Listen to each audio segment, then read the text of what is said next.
Hi guys, अभी मैं आपसे बात करूँगी ये MCQs 5 MCQs. So first MCQ is enzymatic degradation of chromatin by the endonucleases is referred to as. तो उसे हम क्या कहेंगे कि यहाँ पे जो क्रोमेटिन है वो प्रेजेंट होता है in the nucleus and endonuclease enzyme जो है उससे ये क्रोमेटिन डिग्रेड हो गया है, डिग्रेडेशन उसका हो गया है. काइनोसिस, कैरियोरेक्सिस एंड कैरियोलाइसिस. सो पहले तो आपको पता होना चाहिए what is the pyknosis, karyorrhexis and karyolysis. Actually में ये नेक्रोसिस, उसमें जो नेक्रोसिस होगा तो उसमें न्यूक्लियर चेंजेस होंगे. ठीक है, तो यहाँ पे ये सारे चेंजेस हो गए यहाँ पे. ओके, सो नॉर्मल सेल है फर्स्ट में. ओके, यहाँ पे ये नॉर्मल सेल है, ये जो है काइनोसिस है यहाँ पे. ओके, नॉर्मल सेल में ये नॉर्मल न्यूक्लियस प्रेजेंट है, नॉर्मल साइटोप्लाज्म, नॉर्मल सेल है. इन द काइनोसिस यहाँ पे न्यूक्लियस आप देख रहे हैं, न्यूक्लियस जो है उसका कंडेंसेशन हो गया है. यहाँ पे न्यूक्लियस का फ्रेगमेंटेशन हुआ है, fragmentation of the nucleus, that is the karyorrhexis. And यहाँ पे आपको न्यूक्लियस उसके फ्रेगमेंट भी नहीं दिखाई दे रहे हैं, दैट इज द कैरियोलाइसिस. मीन्स यहाँ पे डिसोल्यूशन हो गया है. ओके, क्रोमेटिन जो थे फ्रेगमेंटेशन हुआ, देन उसका डिसोल्यूशन हो गया. तो फिर यहाँ पे आंसर क्या आएगा? Answer is mainly this karyolysis. Okay, karyolysis is the answer because कि यहाँ पे एंडोन्यूक्लियस जो है वो उसका जो क्रोमेटिन है उसका डिसोल्यूशन करते, इसका डिग्रेडेशन हो रहा है यानी कि डिसोल्यूशन हो जाएगा. सो यहाँ पे स्पेसिफिक आंसर आएगा कैरियोलाइसिस. ओके, देन जो ये सेकेंड MCQ है उसकी हम बात करें. Just a second. Yes, so on the basis of examination at her doctor's office, a patient is told that her parasympathetic nerves are damaged. Which of the following muscle would most likely be affected? यानी यहाँ पे patient जो है उसकी parasympathetic nerve जो है वो damage हुई है, तो यहाँ पे कौन सा मसल जो है वो would most likely be affected? Muscles in hair follicle, muscle in a blood vessel, muscle that act at a elbow joint and muscle in the GIT. So first option के hair follicle. So यहाँ पे hair follicle जो है वो mainly erector pili होता है, मतलब वहाँ पे muscle जो present होता है that muscle is the erector pili. वहाँ पे जो नर्व जो इनर्वेटेड होती है वो सिंपैथेटिक नर्व होती है. तो erector pili muscle in hair follicles are innervated only by the sympathetic nerves. Okay, तो ये ऑप्शन तो नहीं आएगा. Muscle in a blood vessel, okay, that is smooth muscles mainly, वो भी इनर्वेटेड होते हैं ओनली बाय सिंपैथेटिक नर्व, तो ये दूसरा ऑप्शन भी हम रूल आउट कर देंगे. Muscles that act at elbow joint, अब एल्बो जॉइंट जो है वहाँ पे मेनली जो नर्व इनर्वेटेड हो रहे हैं that nerve is the motor nerve, not the sympathetic and parasympathetic. So answer आएगा डी वाला option, in the muscle in the GIT. GIT जो वहाँ पे स्मूथ मसल्स होते हैं उसकी वॉल में, तो वो स्मूथ मसल वहाँ पे इनर्वेटेड होती है बोथ सिंपैथेटिक पैरासिम्पैथेटिक नर्व. तो answer is this D, muscle in the GIT. Third MCQ की बात करें. 40-year-old female has had 3 vertebral fractures and received a diagnosis of early osteoporosis. She has also had a number of kidney stones. Labs revealed hypercalcemia, increased secretion of hormone. From which organ may lead to this condition? तो यहाँ पे mainly क्या question पूछा गया है कि कौन सा ऑर्गेन जो हार्मोन सिक्रीशन इंक्रीज करेगा.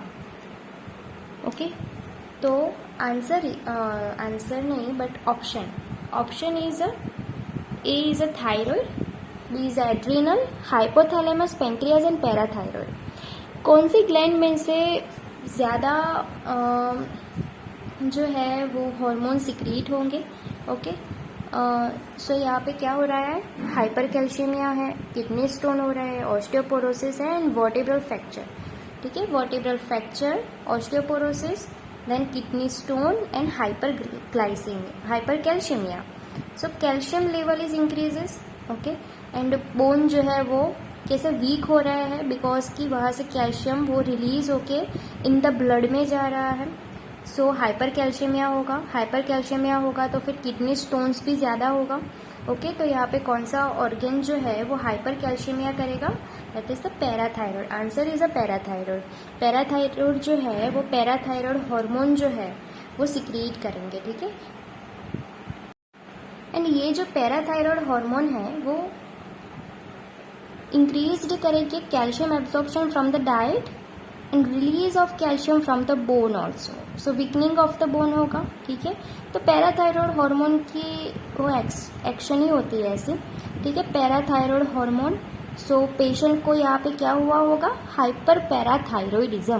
ठीक है, डायग्नोज हम क्या करेंगे यहाँ पे, पैराथायरॉयड तो सही है बट पेशेंट को हुआ है hyperparathyroidism. Okay, then next हमारा फोर्थ एमसीक्यू है, 14-year-old प्रेजेंट्स 14-year-old जो है पर्सन वो प्रेजेंट है with the vomiting with in 3 hours of consumption of food at a party. What is the likely organism responsible for the symptoms. Okay, तो यहाँ पे क्या केस है कि पार्टी थी, वहाँ पे 14-year-old पर्सन था, उसने फूड लिया है and after take this food after the 3 hours vomiting start हो गई। ठीक है, यानी केस कैसा है, related to the food poisoning. ठीक है, 3 hours है तो फिर यहाँ पे ऑप्शन जो है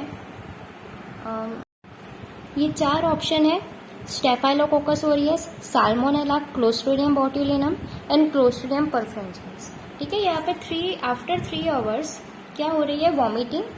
ठीक है, तो यहाँ पे क्या आंसर आएगा, स्टेफाइलोकोकस ओरियस। स्टेफाइलोकोकस ओरियस जो है उसका इंक्यूबेशन पीरियड शॉर्ट होता है। ठीक है, तो यहाँ पे आंसर आएगा ये स्टेफाइलोकोकस ओरियस ए। ओके, साल्मोनेला जो है ना उसका जो इंक्यूबेशन पीरियड है वो मोर देन 1 day और आफ्टर 18 hours के बाद हमें इसके सिम्टम्स दिखाई देंगे।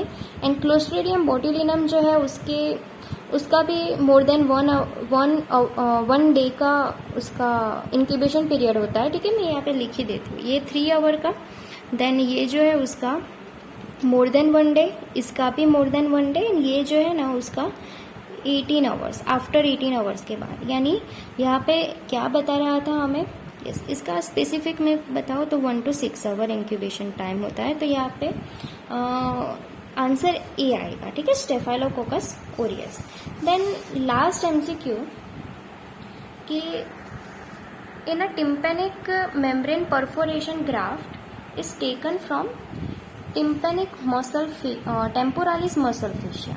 What type of graft is this, यानी यहाँ पे ट्रांसप्लांटेशन किया है पेशेंट का। ठीक है, कि यहाँ पे पेशेंट जो है उसकी जो टिम्पेनिक मेम्ब्रेन है वहाँ पे परफोरेशन हुआ है, तो फिर वहाँ पे टिश्यू ट्रांसप्लांट किया है from the temporalis muscle fascia. तो यहाँ पे ग्राफ्ट कौन से टाइप का है, autograft, allograft, xenograft and isograft. Answer आएगा ऑटोग्राफ्ट। ठीक है, ऑटो मीन्स ऑटोग्राफ्ट यानी क्या कि एक ही पर्सन में से हमने टिश्यू उठा के जहाँ पे इंजरी हुई है वहाँ पे हमने ट्रांसप्लांट कर दिया, that is the autograft, same person. Then बाद में मैं आइसोग्राफ्ट की बात करूँ। ठीक है, तो आइसोग्राफ्ट यानी क्या कि कोई आइडेंटिकली जो पर्सन है genetically same like a twins, two twins है, वन जो है पर्सन उसे सपोज इंजरी हुई है, ट्रांसप्लांट और ऑर्गन टिश्यू ट्रांसप्लांट करना है, तो हम उसके जो दूसरी जो उसकी मेनली जुड़वा है, भाई है और बहन है, तो फिर उसमें से हमने ऑर्गेन और टिश्यू ले लिया और ट्रांसप्लांट कर दिया। Okay, that is the isograft. Okay, so isograft में हमने क्या किया, डोनर जो है वो जेनेटिकली आइडेंटिकल है। Okay, then what is allograft? Allograft यानी ऑर्गेन एंड टिश्यू जो है, मतलब वहाँ पे हमने ट्रांसप्लांट उसका किया तो वो जेनेटिकली नॉन आइडेंटिकल मेंबर है। ओके, एंड जो जेनोग्राफ्ट होता है उसमें हम मतलब वहाँ पे यस, एलोग्राफ्ट जो है वहाँ पे जेनेटिकली नॉन आइडेंटिकल मेंबर है, बट ह्यूमन टू ह्यूमन ही हम ट्रांसप्लांट कर रहे हैं। बट यहाँ पे कोई दूसरी स्पीसीज है, कोई दूसरी स्पीसीज है जेनोग्राफ्ट में, कोई दूसरी स्पीसीज का हमने टिश्यू ले लिया, ऑर्गेन ले लिया और उसको कोई दूसरी स्पीसीज में हमने ट्रांसप्लांट कर, दैट इज द जेनोग्राफ्ट। ठीक है, तो यहाँ पे मैं लिखूंगी कि सेम स्पीसीज होती है, सेम स्पीसीज, एंड यहाँ पे डिफरेंट। ओके, कोई सेम नॉट सेम स्पीसीज। ठीक है, नॉट सेम स्पीसीज। ओके, यहाँ पे हम उसी पर्सन में से, सेम पर्सन में से ही ट्रांसप्लांट करेंगे। एंड ये आइसो जो है वो ट्विंस है और जेनेटिकली आइडेंटिकल है। ठीक है, मेंबर जो है वो, और okay, so that is all about our 5 MCQs। Okay, यानी यहाँ पे आंसर जो है वो ऑटोग्राफ्ट आएगा। ठीक है, थैंक यू।